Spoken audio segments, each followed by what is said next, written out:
Hello and welcome everybody to ConTinual, the con that never ends.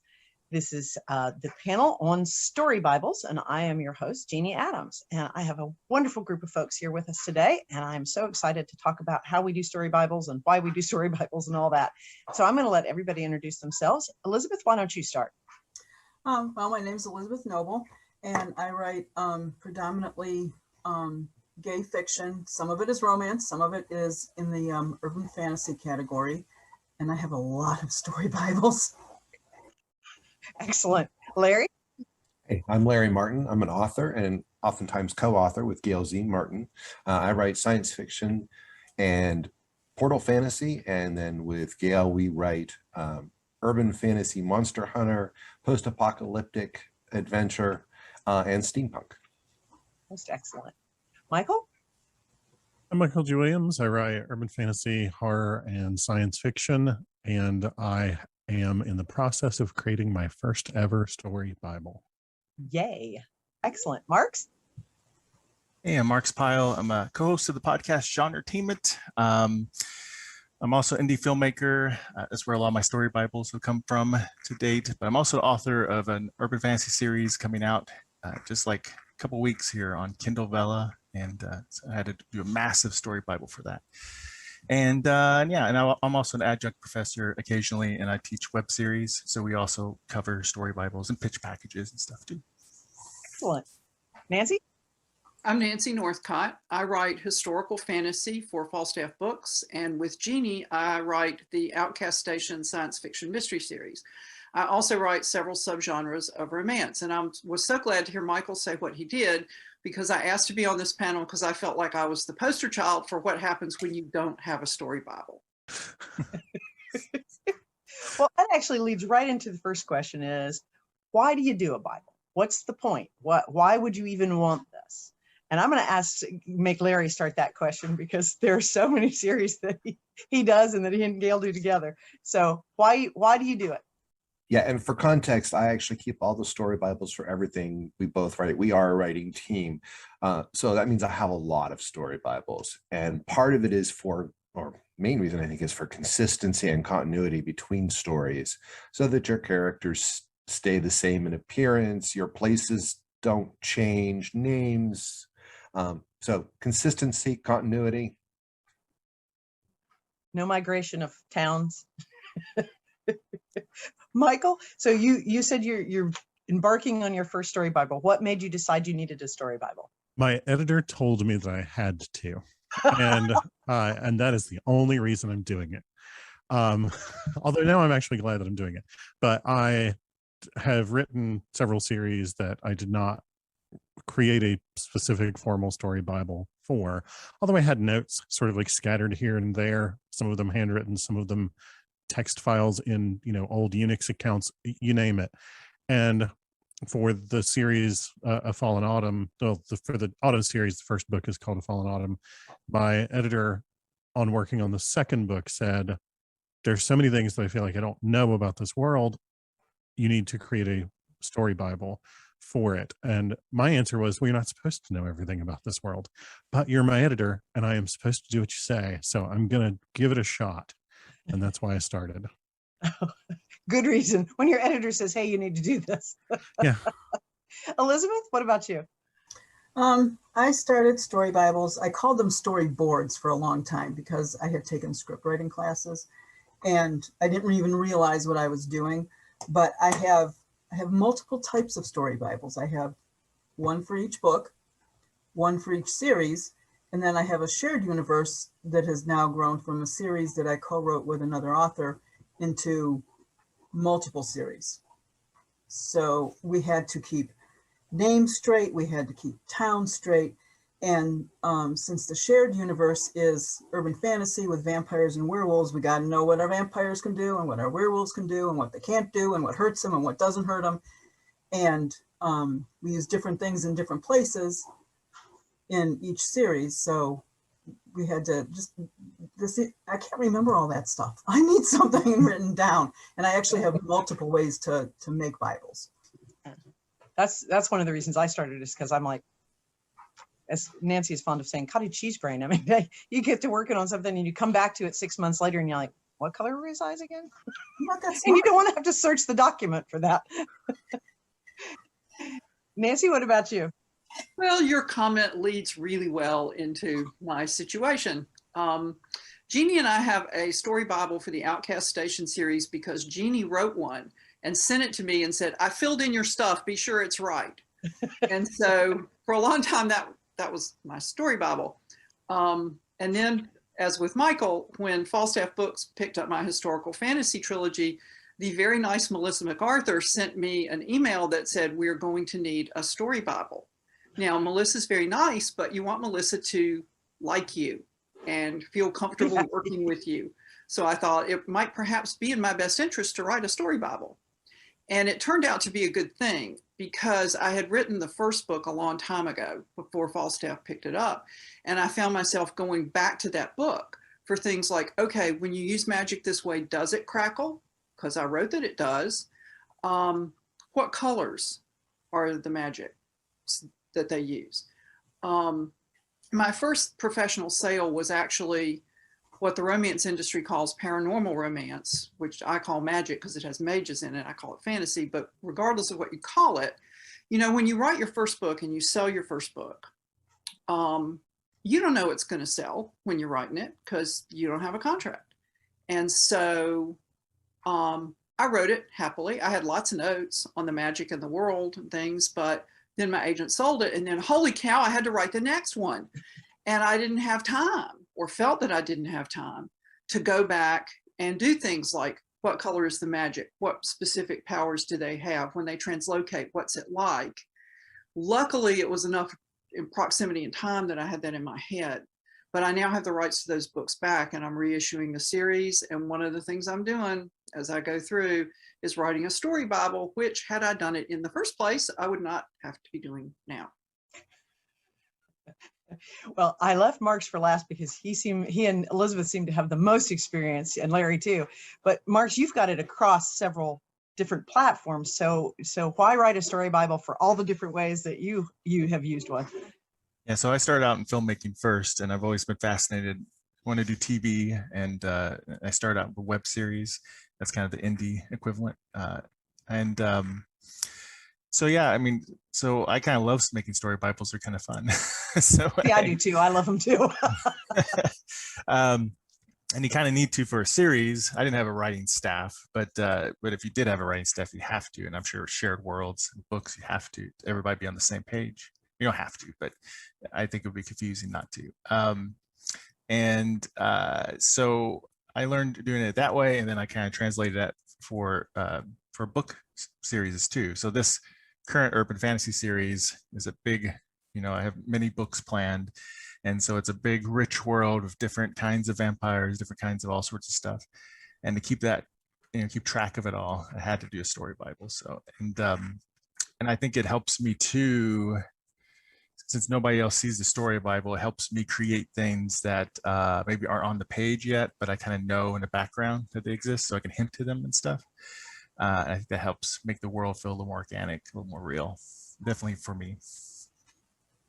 I think that's one of the things that makes it easier to keep the richness, is if you can go back to that and go, oh, wait, I made the magic crackle and I made the magic this color, or and then you remember that for the next book.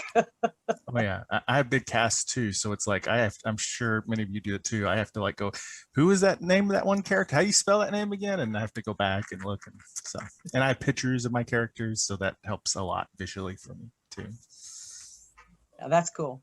So I'm going to go to Michael and ask the next question, which is, since you're starting out with this, what are the bad things about making a Bible? What are the problems? What are the things that you're finding that are like,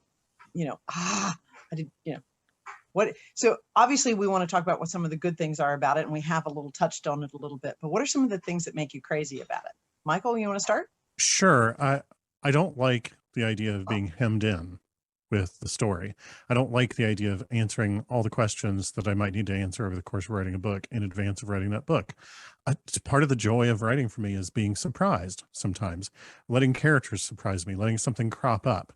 One of my favorite, this will seem tangential, but one of my favorite role-playing games is the Fate system, which includes in its mechanics that players have the ability to set some of the terms of the world. The game master doesn't walk in knowing everything and having set all the terms in advance. And to me, that's part of the creative fun of that system. And that's part of the creative fun of writing. I like it when characters in a book that I'm writing tell me something that I did not expect and is not something that I thought to ask in advance. And I'm a little concerned that if I have a very detailed story Bible, that I have essentially created an outline, which is a concept I practice only in pursuit of how quickly will I abandon it. And I mean, I'm a hardcore dedicated pantser when it comes to writing. And I really don't like the idea of feeling restricted by the idea of a story Bible. I just don't, I don't want to know everything about the world before I start writing it. Right. So what are you finding that's good about it? Oh, it has forced me to get some stuff down on paper in terms of characters' motivations and why they feel that way, in a way that I otherwise might have skipped doing in advance and just sort of waited for that to show up in the story. Yeah. For me, it is a character building exercise that is very important and a world building exercise that drives me nuts. As a pantser, I can resonate with that. Nancy, what about you? You're just starting out with this. What's good about it? What's bad about it? Well, what's good about it is it really is handy to be able to go back and say, how did I describe this minor character in the previous book? Because, you know, I come from the comic book fan tradition, and we can tell you what every color of kryptonite does. And fandom remembers things like that. And so you never know who's going to remember that in this last book, you said his valet was in his 20s and was stocky and brown haired. And now you're saying he's in his 30s and blonde. Which is it? You know, you don't want that because that's just static. The biggest two problems for me with creating the story Bible are how to organize it. And nobody at Falstaff has complained about the way I organized it. And of course, since it's an electronic document, it's searchable. But I'm not entirely happy with it. And the other problem is remembering when I go through and I write a new character to go to the Bible and put that character in it. Because if you wait until it's done and then you have to go through the whole manuscript and see which characters are new and which characters aren't and then put them in, that's a recipe. Oh, that makes me feel better. But I'll really be interested to see what other people say about how they organize their story Bibles, because mine has the information in there. And like I said, you can find it because it's searchable. But I just get the feeling, and Jeannie, don't tell me spreadsheet. The story Bible for Outcast Station is on a spreadsheet because Jeannie's married to an accountant. And so she did it on a spreadsheet. But I was a history major, and spreadsheets make my head go tilt.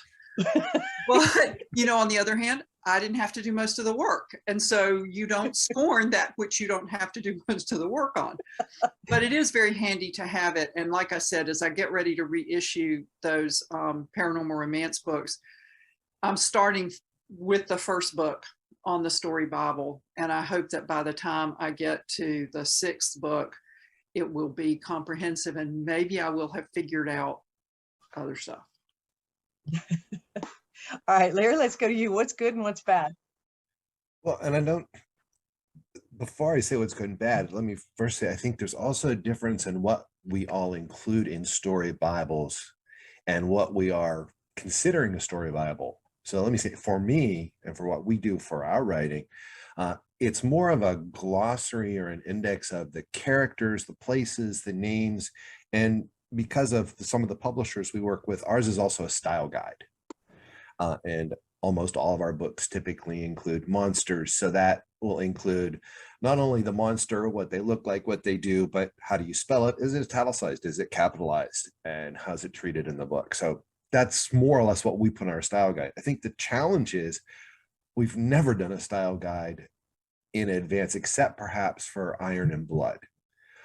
Everything else has been done after the fact, sometimes after the 2nd or 3rd book, and you go back and say, oops. So it's the challenge for the style guys, it takes time. And since we tend to do it after we've got the first book down, even the publishers that have helped us put them together, it's been usually after the first one's written. And so you're going back and saying, oh, I wrote myself into a corner there, didn't I? Because now they can only do these things and I have to remember that, or this only has these capabilities. I've got to remember that. But the challenge is just making yourself take the time to go back to do it. And yes, I do have to go back, reread the book, keep my style guide on one screen, my book on the other, and say, okay, is that name in there? The other challenge with that is, as Nancy said, is how do you organize it? Ours is in Word, and it's a sorting issue because do I put them in by first name, last name, nickname, and then how do I find them the next time I want to look for them? Yeah. So that's the challenge, not necessarily a bad thing, but it takes time. Yeah, it seriously takes time. It does take a lot of time, though, I think, when you have to go back through. I think you increase your time load when you have to go back through, as Nancy said, 6 books and figure out what you said and did and who all those characters are and all that sort of thing. Marx, what about you? What are some things that you find challenging, if not bad, and some good things? So I guess on one point, to speak like what Michael was talking about, that balance between pantsing and but still trying to outline a little bit. You know, script writing got me really big in outlining, so I don't have a problem doing that, but I do have a desire to pants when I want to pants and let the characters breathe and speak, as it can seem really artificial. I think everybody's read a story where you feel like it's been kind of feels artificial a little bit, like it's just moving along pre-planned. So my rule with the story Bible is that unless it's in the book and published, it's not canon yet. So it's a living document and it's flexible. It's just ideas I'm putting down, and I can always change those at any stage if I need to, if a character speaks to me. Because I've done that, like every occasionally when I wrote this first season or book, like one chapter I started, as I started, I just had this voice suddenly kick in, and I'm like, "Who's that? I don't know. Let's figure it out." And then I just made up this whole new character and put it in my story Bible. So I think that's a good way to try to balance it out, because I get it. Like I love Fate RPG, for example. It's a great exercise in improv storytelling in many ways, and I like that energy to keep it exciting. So along those lines, the negative is if you don't want to fall down the rabbit hole, right? You don't want to, like a lot of people do with world building, you don't want to get so locked in your story Bible that's all you're doing, and you're not really writing your story. Like for example, I was in a critique group once, and this critique partner was like, had written this epic fantasy story, and you could tell that he had a D&D background too, so you could tell that he created this elaborate, all these deities and all this stuff without really thinking about what the story was. And then he's trying to cram in this character in this world, and you could just tell. And I was just like, you need to find a holistic balance there between the two, and let the world. We only need to know what the world is as the character sees it and experiences it, and let that kind of relationship develop. So anyway, don't lock yourself in. But I love story Bibles because I feel like when you write down anything, it makes it a little more real, and we can't rely on our memories because we forget all our cool ideas. So Elizabeth, what do you think? What are things that are challenging and what are things that are great? Well, my story Bibles all start out before the book, and I'm mainly a pantser, but I do occasionally outline just to get through things. And so when I have 3 different types of story Bibles. I have a written notebook that I actually use while I'm writing the book, just to keep track of different things. My first story Bible I put in OneNote, and that has my characters, my locations, my nasty demon things that I invent stupid, ridiculous names that I can never spell. So I want something I can copy and paste. I have pictures of characters. I have pictures of locations. I have maps. I have whatever I need in that. And it's just it's like a big scrapbook. It's not even a Bible. It's just a big messy digital scrapbook. And then I moved to Trello, and I have a lot of more organized thoughts. This character can do this. This character is afraid of that. And those are the things that, especially with the series, follow through with the series. Well, that leads beautifully right into how do you make it? Now, as Nancy's already said, I like Excel. I also do it in Word. But the great thing about Excel is it's both, the data can be reorganized. So if you need to find that random character by the nickname you gave them as opposed to their real name, you can. But I also really resonate with what you said, Marx, about getting too much of it. Because if you start playing too much in it, that becomes the raison d'etre rather than the story. You know, the descriptions and, ooh, let's create this new character. And then that can be, you spend all your creative energy on the Bible as opposed to the story. Yeah. So Larry, let's start with you. How do you make a Bible? Obviously you said already that y'all do it in Word. How do you organize it? What do you put in it? I started out honestly because we got style guides that had some of a story Bible from the publisher on one of our first series. And so that sort of just started me. And I'll be honest, I just sort of said, well, they said to put it in Word, so I'll put it in Word. And I honestly think my partner might cause physical pain if I used a spreadsheet and sent that to her. So it's just best if I use Word for everyone. Though I use spreadsheets a lot, I'm the only one in the family. And so mine is organized honestly by characters, places, and it's honestly an alphabetical list. So that when I'm searching through, and I extensively use the word search function to find it if I can't otherwise. And as far as the creating it, each one is a Word document. Some of them are more extensive than others because in a long series, I've gotten to the point where I go back and after a certain incident, which we won't talk about, I put in if a character passes away or is dies, killed, because I mean, you really wouldn't want them to come back and be killed again because that could be embarrassing and the fans will catch that and point it out to you that yes, you they have will. done this. So it's a living live document that I go back and every time a character does something, I put that in, as well as when you're writing urban, I have to put in their home descriptions, what they drive, who their friends and family are, because odds are it's going to come up in dialogue and you will forget. And it's much easier to put it in there if you have all those details about who they are, where they live, what they drive. Yeah. What their favorite drink is, because that will come up. Yeah. Whether they wear their favorite cowboy boots everywhere or. Right. And then for the Morgan Bryce, it's a little more explicit on additional description that's included for the characters in case that would be needed. And we do want to be consistent, not have things change. Yeah. Since many of those things do not change in real life, you want to make sure they're consistent. What about you, Elizabeth? What do you put in and how do you make? I put everything in that I come across that I need. And that's what OneNote is really good for. I have pictures of my characters, their cars, places they would go, what their home might look like, what their office might look like. Anything I come across in writing the stories. And with the one I'm currently working on is called The Vampire Garden, and that's a spin-off from a paranormal romance series.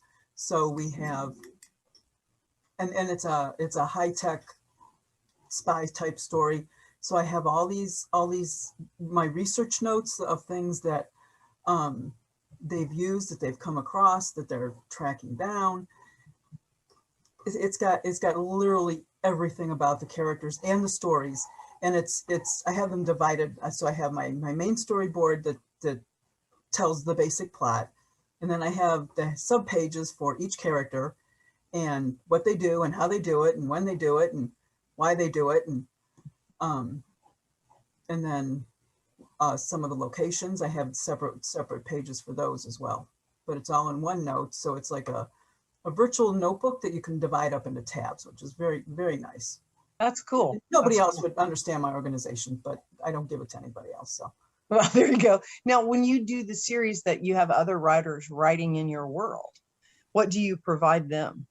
That series is in Trello, and it's written with Ann Barwell, And we just have basically like what the vampire characteristics are, what they can do, what they can't do, what werewolves can do, what they can't do, what hurts them, what doesn't hurt them. And then as each book has progressed and into the various series that we're writing, our world is building, so we're adding things in. And obviously we couldn't go back to the earlier books and drop hints or whatever, but it really doesn't matter because the situations are different. So we both have access to that. And the nice thing about both Trello and OneNote is it's not just on my computer. I can have it on my phone. So when I have little handwritten notes that end up in there from when I'm at work and I run into the bathroom because I had an idea.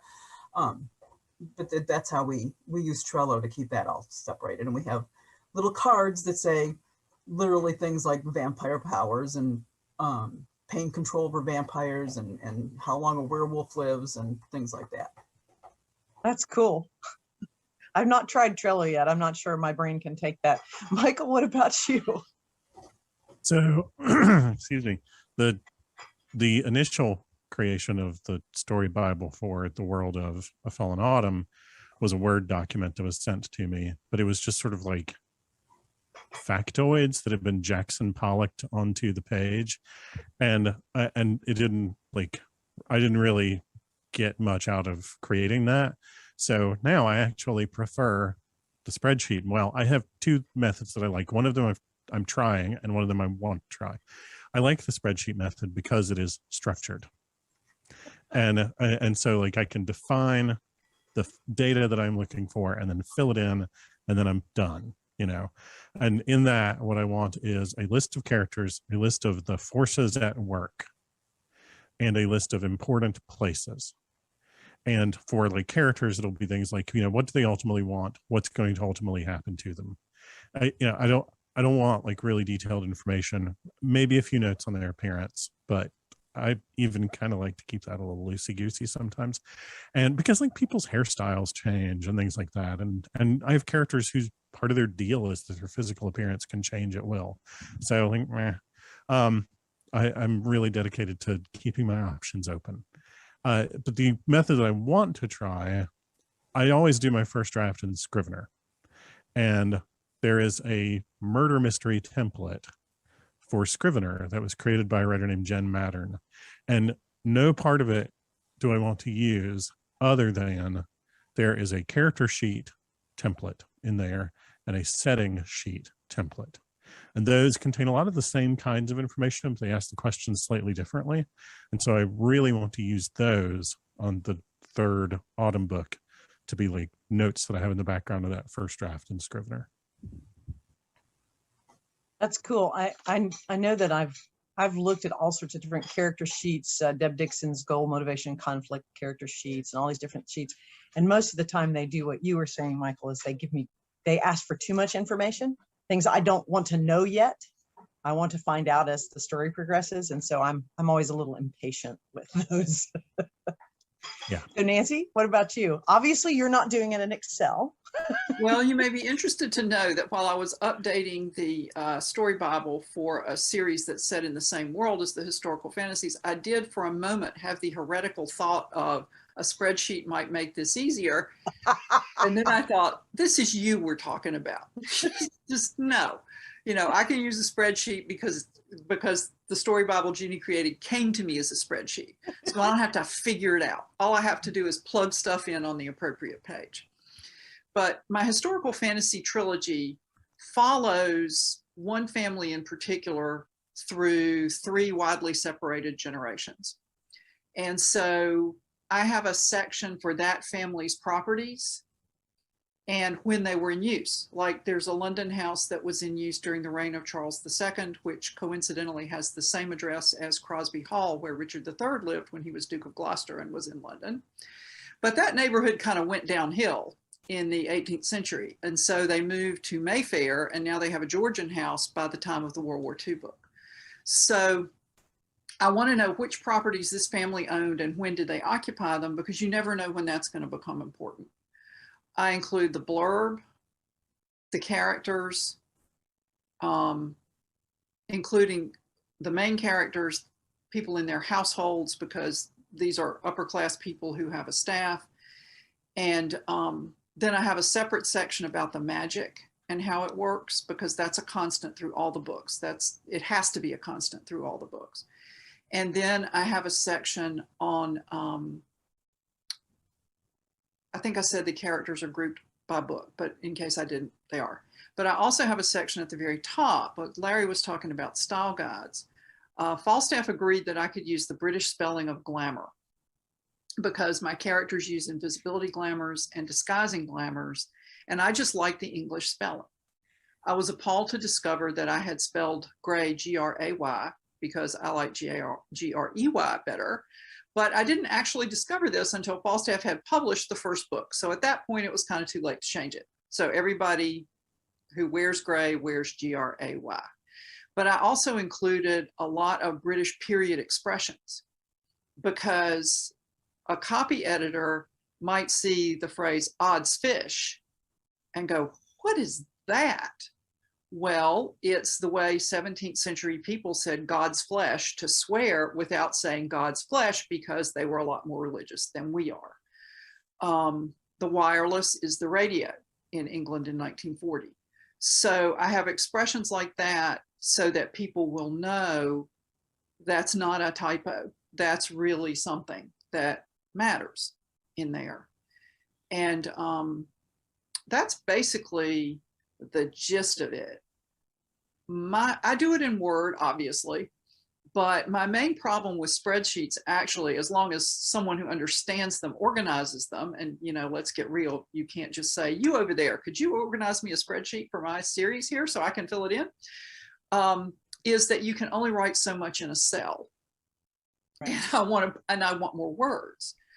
But as I look back at that Bible as it grows, because there's a second series set in that world, I'm sort of thinking it really might be better to do separate character sheets, at least for the main characters, more locations. My son is an architect, and he did a floor plan for the house in the second book for me.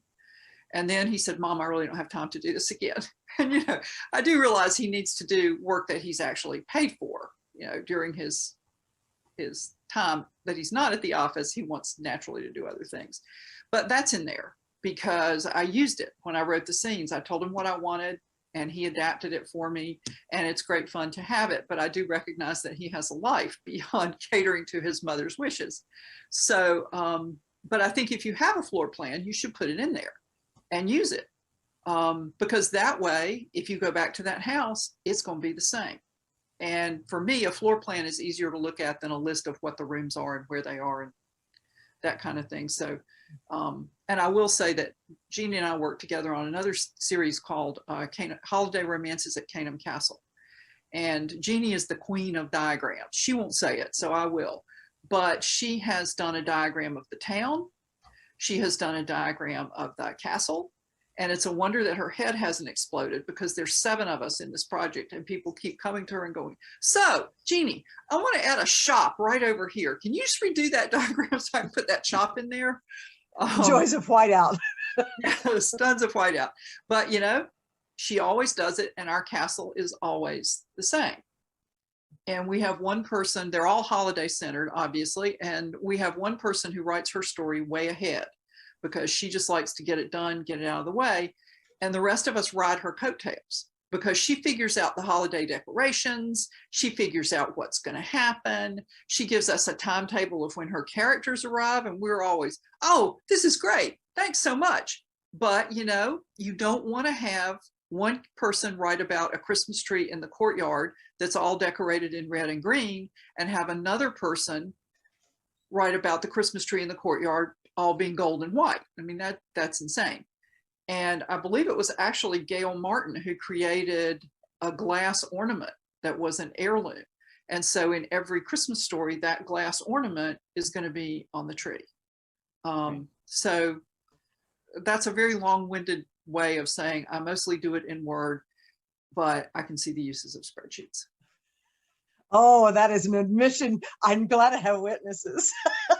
Well, unfortunately, it's on tape, so I can't deny that I said it. Marx, what about you? What do you? How do you do it, and what do you put in it? So I used to use Word, and that's what a lot of script writers would do. But with this new fiction series, what I did was I used Scrivener. I really like having my story Bible right there with my story. I can just easily search and look up stuff. But now what I'm doing in book 2 is I've moved a lot of that into Plotter. And so I'm using Plotter because I can customize the templates I want for my character sheets and everything, and easily duplicate them a little bit easier than Scrivener can do. And then it can export out to Scrivener. So that's what I'm doing now. So I'm seeing how that works. So far, I'm liking it. And Plotter allows you to you can make it for a project that's a whole series. So you can see all your series and jump between all the information from them, which is kind of cool. That is kind of cool. Yeah. So, and that software gets updated like every month. So it's always getting customized. So it's kind of nice. Scrivener doesn't update every month, but it's good software. So yeah, that's what I've been using software wise. I tried spreadsheets. I just couldn't do it. It just felt like too much, like, I don't know, work, like I was in school or something. I don't know. So what I have in mind are, like, I have my characters. I kind of divide them between my main characters, my antagonists, and my supporting characters that might come in and out. Anybody that speaks, really. And then I have my places. I use pictures, so I cast with actors and stuff that I kind of like, just to get a kind of a feel. And the locations too, I try to find some kind of picture that kind of captures it a little bit. I don't stick to that layout or anything, but just the feel of it. Because it's urban fantasy and there's a bunch of different species and stuff, I have different factions, and I develop their history and stuff in there, and their abilities. And because there's a bit of a history, I kind of have a timeline that goes back just to main points, so I keep straight in my head. Like, a character's a vampire, he's been alive quite a while, I can kind of know where their major milestones were. Oh, and also for characters, I have my own little template that I'm always customizing, where it's like I have GMC for my main characters, and I have I try to hit like physical and social and psychological traits, like a few of them, just so I feel like I flesh out my character a little bit and their background.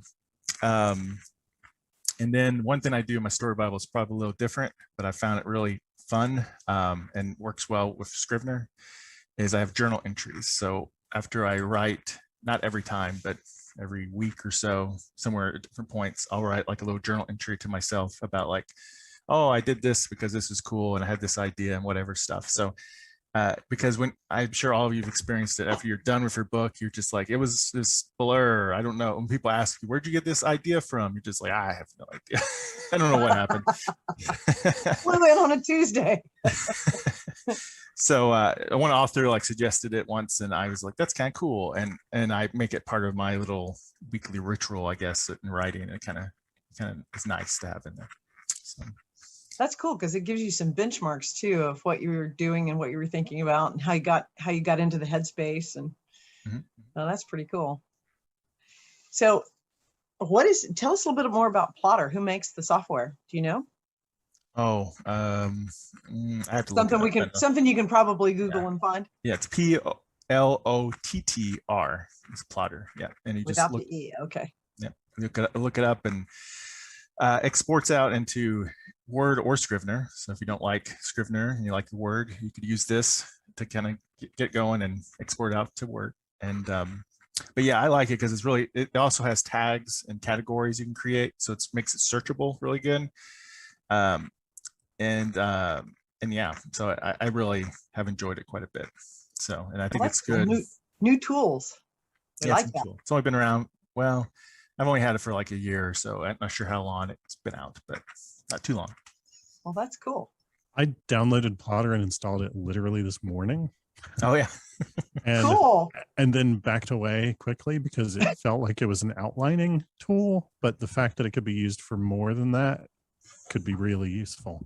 Yeah, they have a categories and places sections that's like Story Bible, and they also have a notes one that can be customized.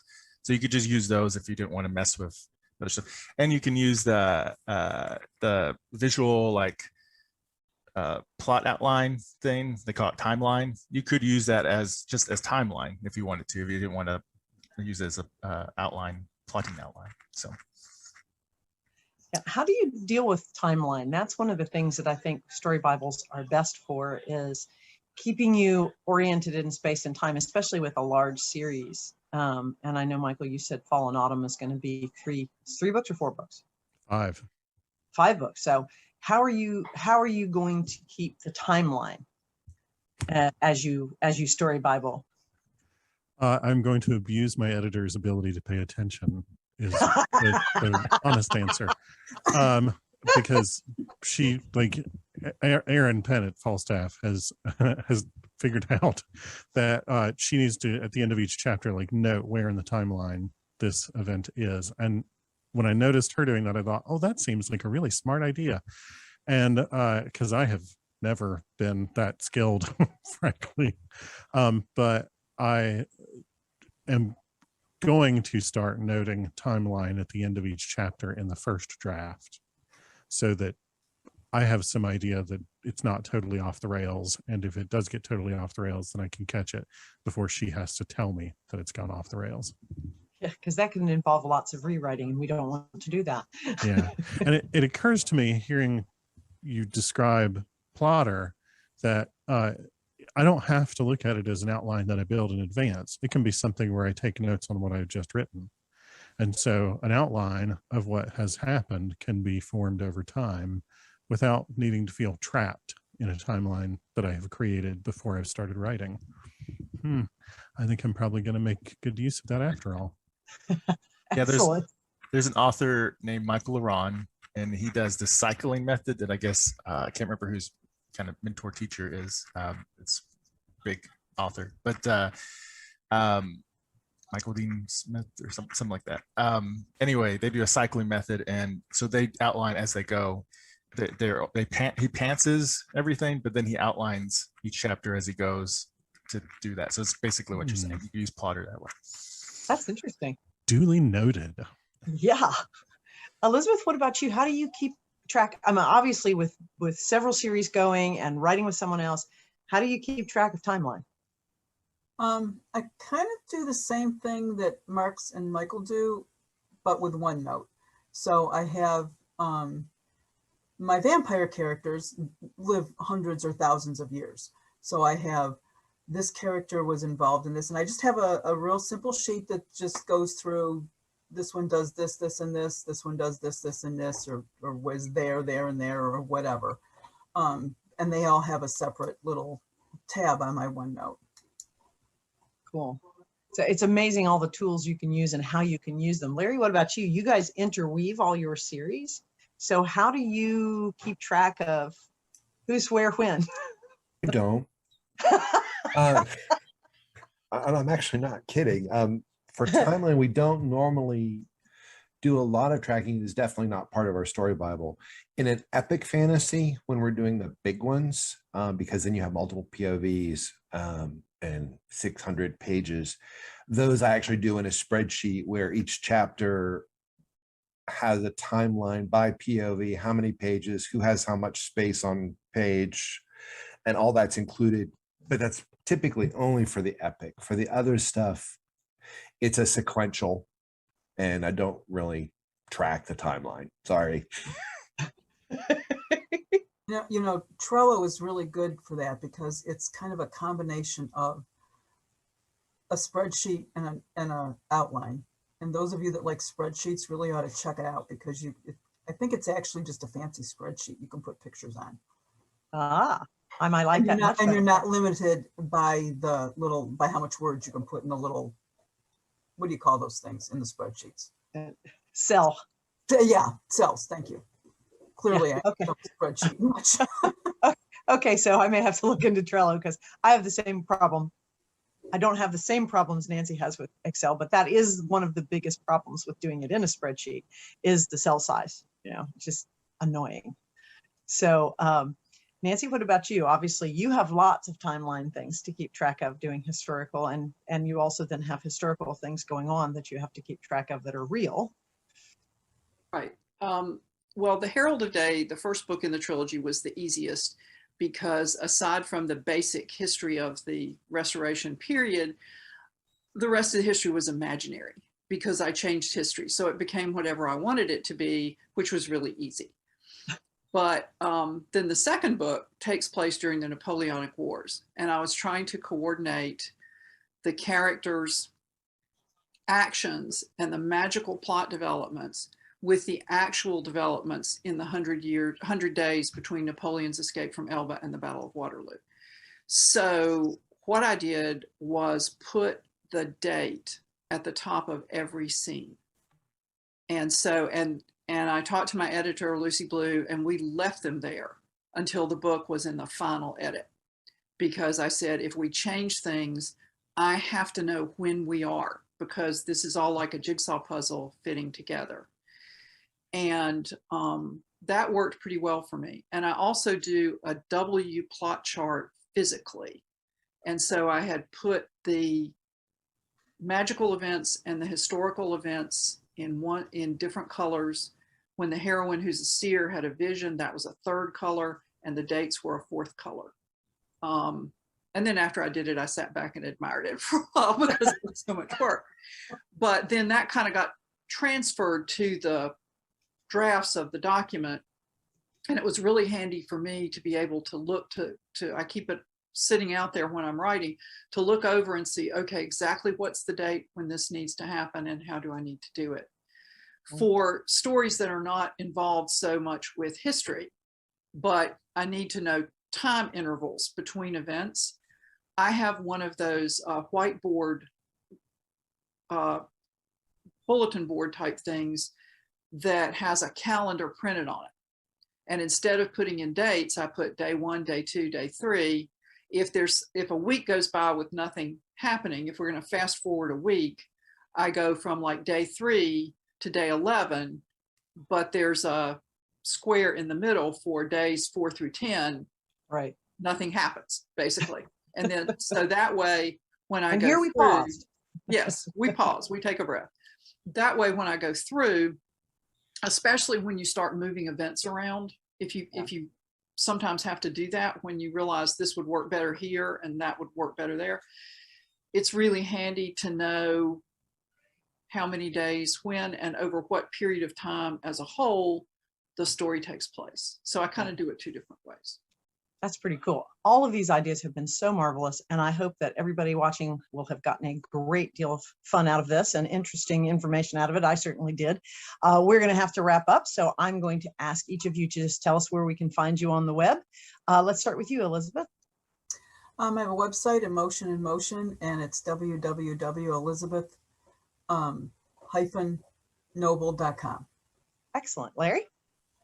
Gail and I share a website. You can find us at ascendantkingdoms.com. Oh, that makes it easy. Michael? You can find everything about me at michaelgwilliamsbooks.com. Excellent. Marx? You can find me over at marxpyle.com. Excellent. Nancy?